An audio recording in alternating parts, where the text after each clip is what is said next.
I'm James Wareham. I'm a second year translation student at Cardiff University. I first got involved with Mind Your Head through working with the welfare department of the Students' Union, where I met Rosie and Lewis, our co-presidents. I'm now the secretary of the group.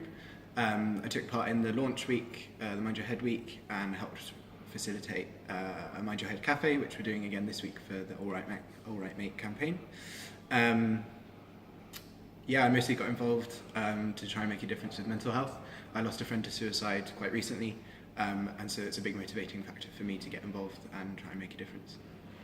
So while I was growing up, my mum was of pretty ill health, which kind of progressed into me needing to seek help through counselling through my sixth form and then eventually university when I got here. So I struggled with anxiety for a little while surrounding that, and stigma was definitely something that prevented me from seeking help, because I felt like it shouldn't have been an issue, or should I just get over it, or my mum's problems were worse than mine, all that kind of thing. But once I started seeking that help, it made everything much more manageable, which is another reason why I got involved with Mind Your Head and the projects funded by the National Lottery, because I felt that we needed to try and break down that idea that we can't seek for help just because we're men, and in general as well, because obviously there's a stigma for everyone, but it just becomes twofold when men are supposed to be more put together and stronger and can't talk about their health for various reasons.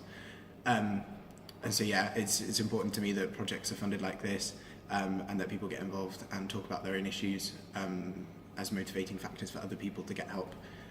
A success story is always better than someone just telling you to get help, or just feeling better, because you can see that things work and that the services are there in order to improve your own health as well.